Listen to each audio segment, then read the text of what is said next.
Hello, my loves. In keeping with our viewer request summer practice theme, I recently put out a request to all of you on various social media platforms for requests around summer practice, and I had a wonderful response. We are not going to get into everything in this video or even two videos. There will be a series of videos on these viewer request themes for question and answer. But I'm very excited to get started with our first list. And I have put everything in my journal, which I'm almost done with this journal. My Patreon peeps just voted for the next color that I'm going to do for my late summer journal. But I put everything in this journal so I can keep it and also have the memories of various requests for the channel in my journal. So that being said, we're going to get started on the list because, as I said, there's a lot. So one of the first questions I had was, do you use tarot spreads in conjunction with the books you're reading? If so, how? Yes, I do. And an example of that is right now I am reading Iris Murdoch's The Sea, which is a classic novel. And I am working with Lacrimosa Tarot by Rose Bay Tarot in conjunction with that book because for me, the feel of that book is very Shakespearean. It's drama. It's the temperamental sea. It's about solitude and obsession. And I think the Lacrimosa Tarot holds that kind of religious, occult experience of reverence and ecstasy, but also pain. And the colors of the Lacrimosa Tarot, I think, really blend well with the moodiness of Iris Murdoch's The Sea. So I love to pair a deck that I feel like in its imagery matches what I'm reading for sure. How do I work with the cards themselves when it comes to the books that I'm reading? So if I'm struggling to understand a certain character, I will often just pull a card in order to just asking like, okay, what is it I'm not getting about this character, right? So I will often do that. If something ends up like really triggering me or activating me, whatever phrase you'd like to use there, I will often do a shadow work spread in conjunction with that to see why a specific theme within a book has brought up a lot for me. And I always find that to be very helpful. So any type of shadow work spread you can use in conjunction with an activation that might happen based on something that you're reading. And I always think those are wonderful opportunities for healing. And there's a synchronicity there, isn't there, when that shows up in a book. I don't look at that as a negative thing. If I get activated by something in a book, I actually look at it as a beautiful opportunity for healing. An example of this is I just finished Shirley Jackson's Life Among the Savages, or Life Among the Savages or With the Savages. And that brought up so much nostalgic memories of my own childhood. It was very Six of Cups. And so I did some card work there, working with Coastal Curiosities, just around honoring good memories that I have from my childhood and also integrating like why some of the theming from the 50s and 60s and raising children kind of really crosses over into the type of childhood that I had and exploring some of that. So I think books are wonderful opportunities to understand yourself better, understand your path and practice better, and card work can very much help you to do that. The other thing I would say is I like to use the Archetypes Oracle to tap into like what I might think the author's theme is for the book. And I always enjoy that, just to see what the Archetypes Oracle or Circle of Doors Tarot is actually another wonderful option there, just to kind of see what the perspective is from the cards around an author's choice of theme in the novel or the story that I'm reading. And then the final thing I would say about card work and the books that I read is letting the card work kind of tap into archetypal themes, big picture themes in the story, but also understand how that might apply to you. So for instance, whenever I finish a book, I write a few pages in my journal on what I get out of the book, what I appreciated, what I might have struggled with, or what was very confronting, what I think the point of the book was. That helps me remember what I read, But I like to bring card work into that, kind of like pulling a card with each question, because it also really helps to give a card structure to the story itself as well for me. So it helps me to tap into, ooh, interesting, I drew 7 of Swords there on that. How might I apply that to the main character struggle in this book? How might that then apply to my own experience, or how I'm experiencing working with a specific aspect of deity? So that is always fun. I highly recommend card work along with the book that you are reading. The next request I had was a video specifically dedicated to the Morrigan. I hear you. Yes, I will do that. Then I had a question on integrating Reiki into your magical practice. So there are a few ways that you can do this, and I think I've made a video on this many years ago now on the channel. So if you're really interested in this, I think I did a few videos on Reiki. That was also viewer request back in the day. So I like to use the Reiki symbols that you learn at Reiki level 2 in my magical practice to either amplify or release specific spell working that I might be doing. I really like to use the Reiki symbols for that. And so that's a way that I bring Reiki into my magical practice. Another way I bring Reiki into my magical practice is moving through the levels of attunement in Reiki really helps you to understand energy. And a lot of what we're doing in magical work is we're either trying to tap into a flow of energy and amplify that, we're trying to protect or defend, we're trying to understand, learn, or know, we're trying to release, let go, step away from, disconnect, or shift something energetically, right? So when we're looking at everything as being as comprised of energy and being made of energy, and Reiki is very much in alignment with that. Its core meaning is universal life force, right? So when you line that up with energy work from the perspective of, particularly at level 2 and above, no past, no present, no future, long distance, sending energy, you get really comfortable with that at level 2 and above. That then allows in your magical practice you to either amplify by focusing a flow of energy and trying to sync up with the energy that's already available in the situation or scenario to reach a desired outcome, or you might try to disconnect and like dull or stultify energy that you want to have released and stepped away from and removed from your space, your experience, your energy. So I use Reiki in my magical practice all the time, and I do it by a focus on energy and intention. And this is not manifestation bullshit. I'm talking about a focus of intention with the energy. When I'm tapped into directing energy into something, all of my focus goes into the spell crafting at that point, and then I release it and step away once I'm out of the ritual space. And that is working in alignment with Reiki and also magical practice from my perspective as a witch. Then I had a question, how to tell the difference between a god or goddess talking to you versus your imagination. This is a great question. First thing I would say is, does it matter? And that's something to sit with the ethics of for yourself in your path and practice.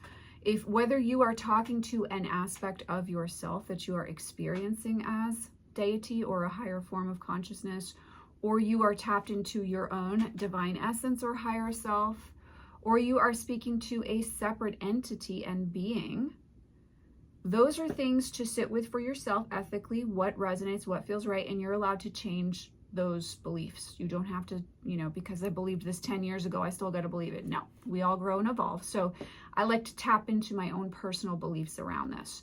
Now, having said that, I will offer that for me, I am very clear on the difference between when it's deity or myself.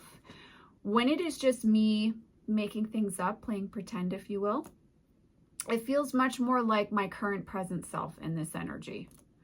And there might be a lot of mental chatter around it, and it might have a tendency to be like a hamster wheel going around and around and around. When I am working with deity entities of any and all nature and kind that are separate, experienced as separate to myself here, the energy, whilst often coming through with my own tone of voice, sounds almost a bit removed, clear and calm. The messages are always insightful. The energy exchange, to go back to the previous question, is felt primarily first and foremost. Words come after that. And it's almost like a multi-dimensional experience because I'll hear and know, I'll see and feel and smell. And that's how I know I'm working with a face of deity or another entity, and not just myself playing pretend. That is how it works for me. The other thing I've noticed is it doesn't do a repeat pattern like a hamster on a wheel. So my, let's say Isis may say something to me. We may have an exchange in journey work. I'll draw a card. I'll do some journaling off of it. She may connect with me throughout the day and I may have some more awarenesses come through. But there isn't like a hamster wheel pattern of the same thing, kind of like moving out and filtering through and coming back and moving out, filtering through and coming back. It doesn't have that feel. It's much more fluid. Something is said and it is left. The other piece of the puzzle I would say here is I have never had an entity or a deity that I wanted to work with and was connecting with say something that would have injured myself or others for me to do. If anything like that comes up, not an energy you want to work with. If it is an energy, you may want to do some more grounding practice to get into your body in general. But that's how I know it's not my imagination for me. And I'm not even that concerned if it is my imagination, because it's benefiting my life and my experience. It benefits the people around me, and it offers healing, compassion, and presence on my path. But sit with that for yourself, and then allow yourself to trust and be playful with the experience of communication with deity. If you're not sure, back it up with card work, back it up with a pendulum or another form of divination that speaks to you. That's going to help you affirm if it's a message worth holding on to or not. Okay, the next question on the list was, what makes a deck feel masculine to you? What are your top 3 masculine energy decks? I think this is a great question to the viewer who sent this to me. So,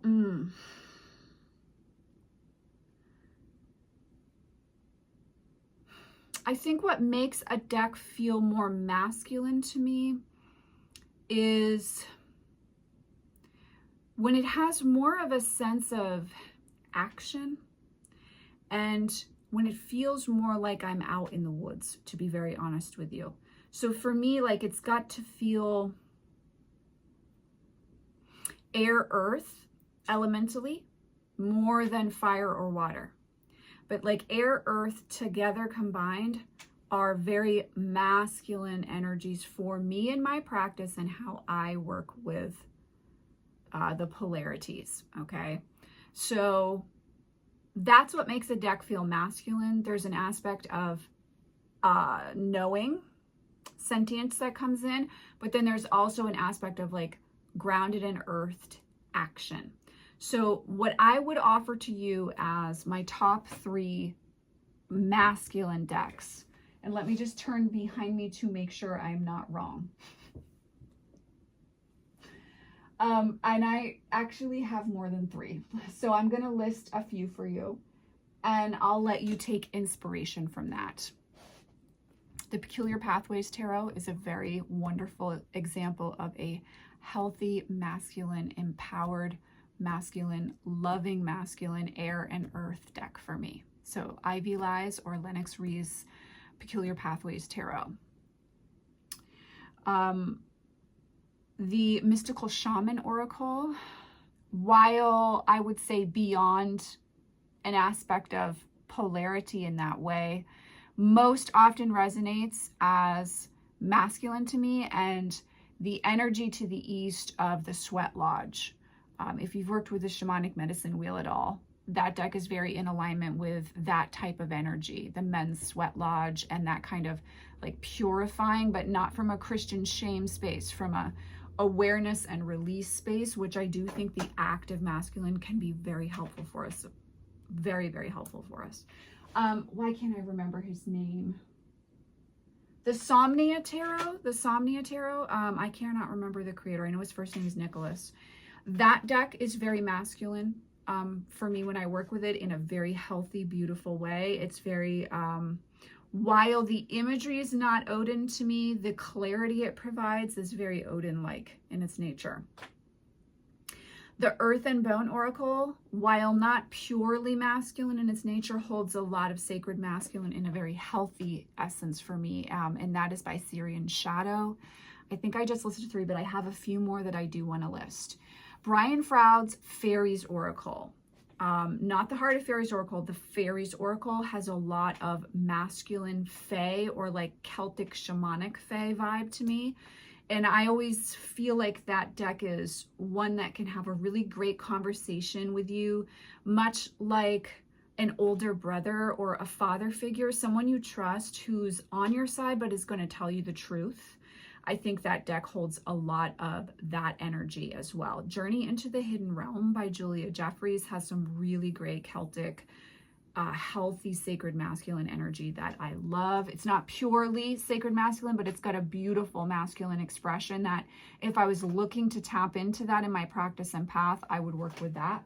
The other thing I would say is I do associate the angelic realms with a lot of masculine energy. Fabio Lestrani's Notoria tarot deck does hold that energy really beautifully, excuse me. And I know there's one that I'm missing.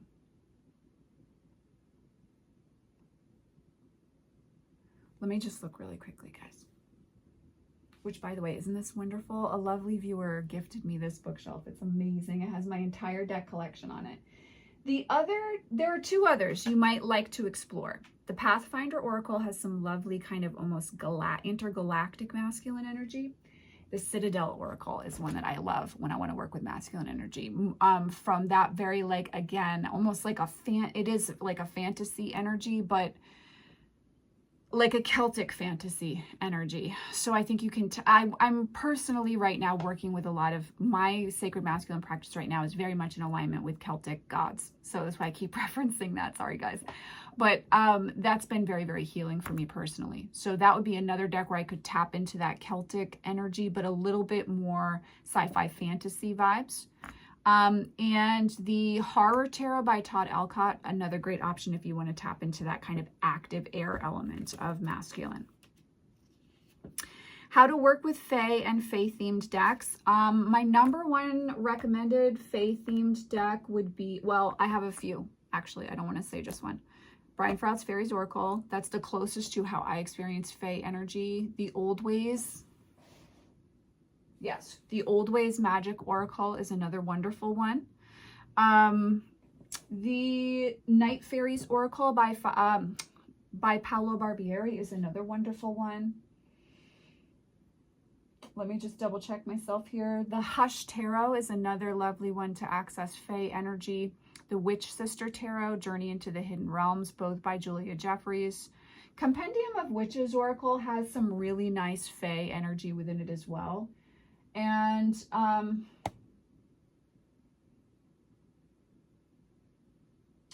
me just double check myself. I think you can, I would encourage you to kind of tap into the Nameless one by Zia Hunt as well. Different type of Fae energy, but there is a little bit of Fae in there. Not straight up Fae, but there's some Fae that's interwoven throughout that deck. How do you work with them? Approach with caution. I don't think I've made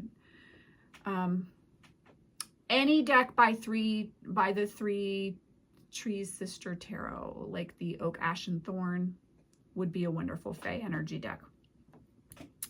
How to work with them? Approach with caution. The Fae are not benevolent, unconditionally loving beings. You're not working with Kuan Yin here. You're working with an alien energy that really rooted into Earth as a home base a very, very, very long time ago. And if you do any type of myth, research into the myth around the Fae, and if you tap into any folk vibes around the Fae, so within the history and lineage of folk magic around this, you have like almost 2 different strains. So there's a strain that's more Favore, which is more like earth-based. And then there's the high Seelie quartz, right? And that's much more almost alien in its energy, and it's quite almost galactic. But we're there, in my opinion, this is my opinion, so it's not fact, please don't take it as fact.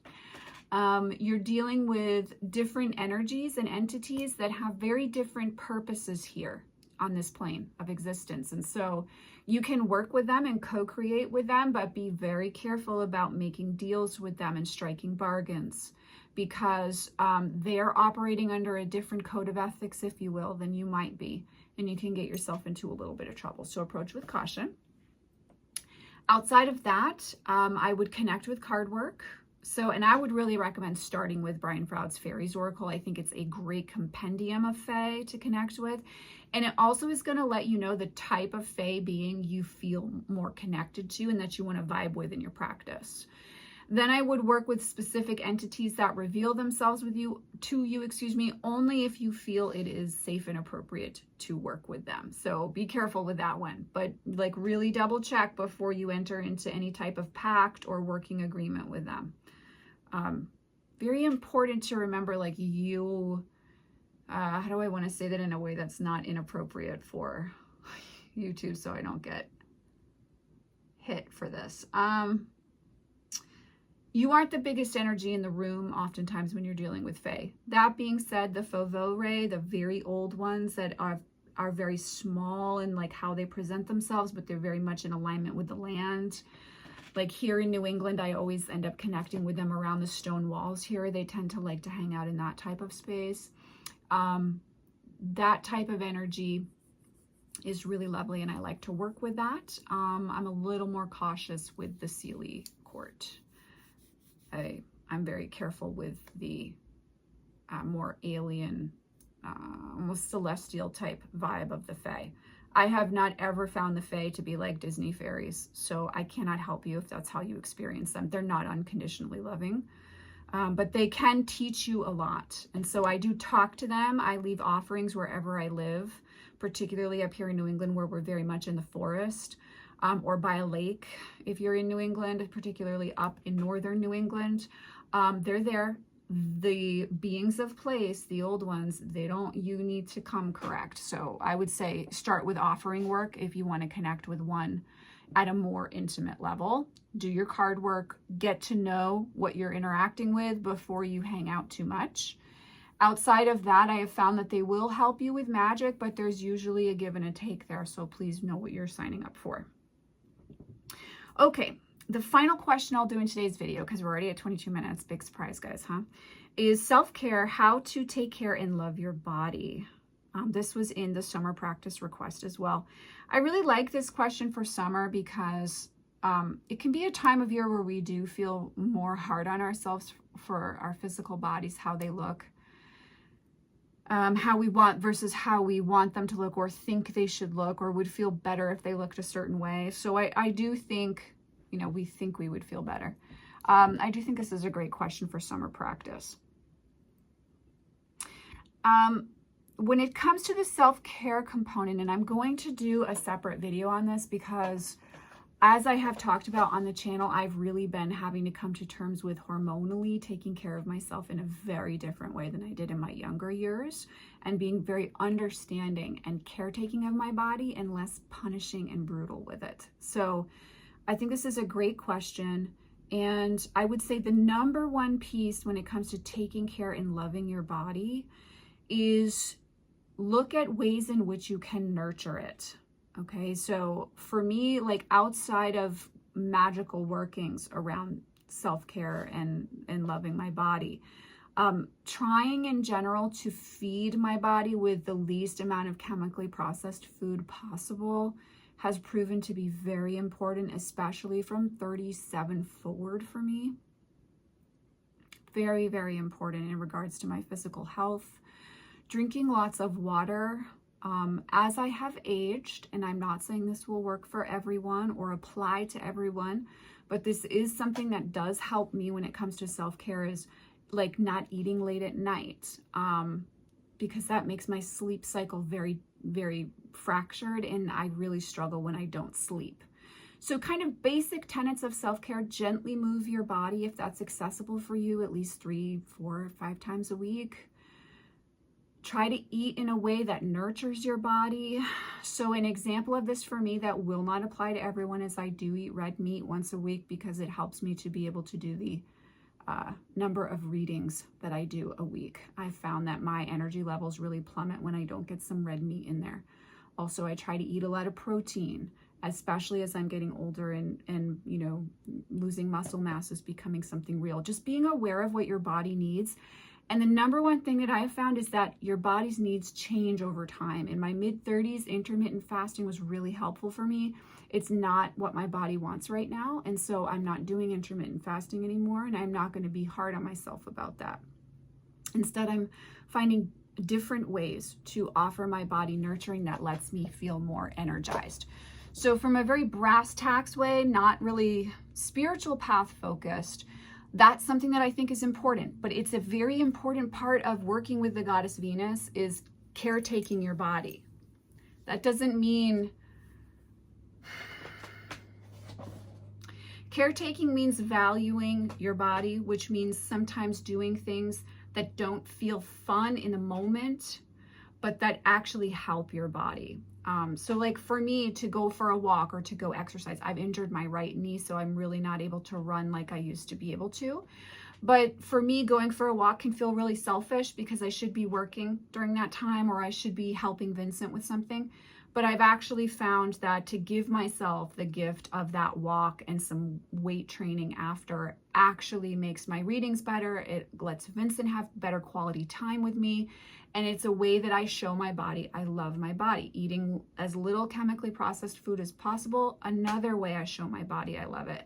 Not always easy in the moment. Sometimes it's easier to get fast food at the end of the day when you've been working and you're exhausted and you picked your kid up from soccer after school and it's now almost 7 o'clock at night and you got to think about making something healthy. But I know that my body is not going to feel good for the next week if I have fast food. So the self-care piece is an indulgence, which when we think of Venus, sometimes we go to an indulgence place. Yes, but the indulgence might be a delicious wine and really great bougie cheese with some beautiful sourdough bread, but I don't do that every night. See, that's the self-care piece. So from the physical perspective, that's what I would offer, particularly in the summer. I really like to try to be very gentle with myself around those things. And when it gets really hot, I don't always want to eat a lot. So I try to be very conscious about making sure that the calories I am consuming give me a lot of bang for my buck, if you will. Now, from a self-care place, particularly in the summer, I struggle with this personally because I'm a full-time single mom. I don't have any help. I have no extended family members. I don't have friends where I live right now who are close enough to help me out. It's just not accessible for me. And so the self-care piece here can be really difficult. Summers particularly. If you are a single parent or if you're a parent and that's a struggle, and I know some of you wrote me some really great questions on this, which we're going to get to in another video. I feel you. I understand how difficult it is. What I find is best for me self-care wise as far as my witchcraft practice and my practice as a priestess is a daily draw and a 15 to 20 minute journaling session, and tacked onto that about 5 to 10 minutes of journey with the goddess or god I'm particularly connected with every day. Now that is accessible for me. I have been practicing for decades. Please don't feel like because I do it every day, you need to do it every day. Ease yourself into the practice. Self-care is supposed to be affirming and feel good, not punishing and rigid, okay? I'm not talking about what we just discussed here. I'm talking about the self-care component, okay? I have to get up very early in the morning to do that and work and get my son out of the house and off a device in the summer especially. I get it. It's really, really hard to do. But the sacrifice of the 30 minutes, so for me, I get up between 4 and 4:30 about 7 days a week. The sacrifice of that is well worth the self-care piece because I feel more grounded, I'm more balanced, I'm walking my talk because this is what I do, this is what I talk about, I need to be doing it as well, right? I'm walking my talk. I feel connected on my path. I feel creative because I've done some writing, even if it's just getting stuff out so that I can meditate without a bunch of stuff going on in my head. I've still written. I've still put pen on paper. I'm not on my phone. So I'm giving myself a break off of that. And it's a form of self-care. So I found that to be essential for myself, particularly when it comes to summertime practice. The other piece that I would say is ritualizing baths. And for me, reading books are essential parts of self-care. Getting back to reading and getting off of my phone has done so much for my anxiety and stress levels the last few months. I cannot even tell you. Yes, if you message me on Instagram, if you try and message, I'm never on Facebook. I just cross post there.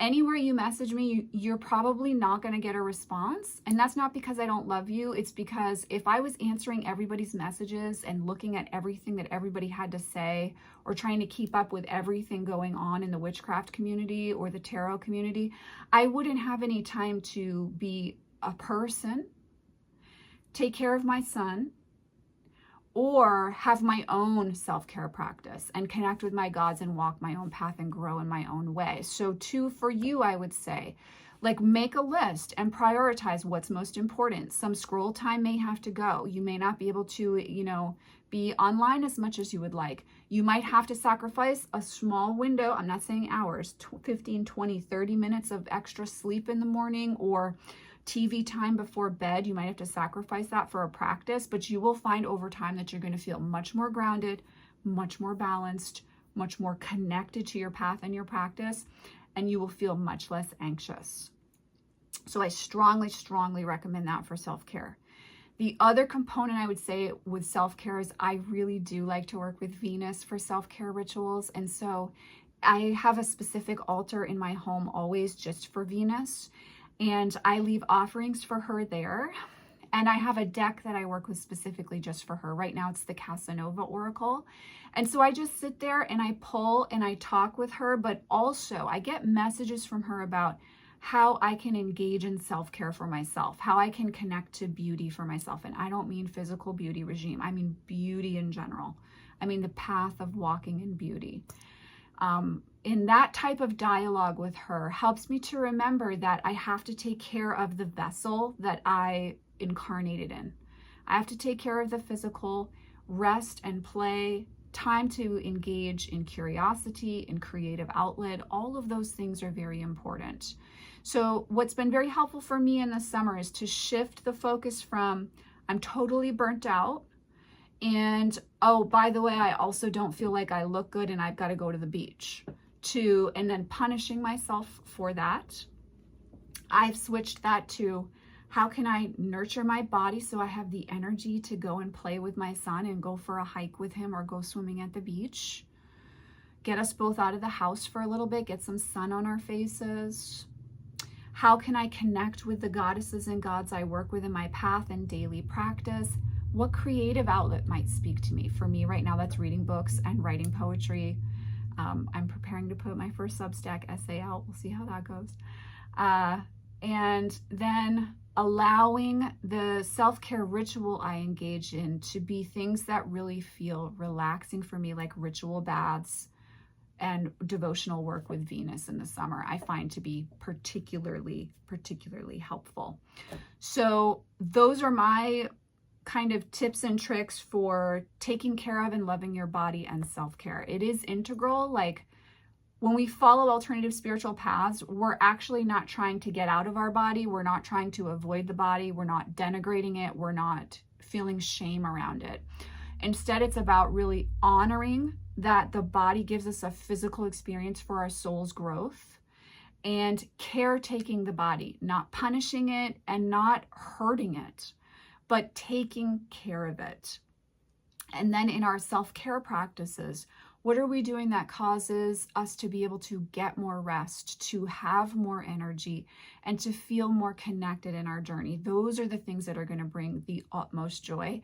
And then from that place, you can connect in with the devil and be a little bit indulgent when you want to, and surrender to it fully and enjoy it. But just like anything else, something done too much is no longer a pleasure. It becomes its own prison. So balance there, very much key. All right, guys, this is the end of our first installment. I rambled for over 30 minutes. If you're still here, thank you for hanging out with me. It's been so much fun to answer these. I have so many more to do. We have many more videos coming in this series. I am sending you, as always, absolute oceans of love. And I'll see you in the next video. Take care.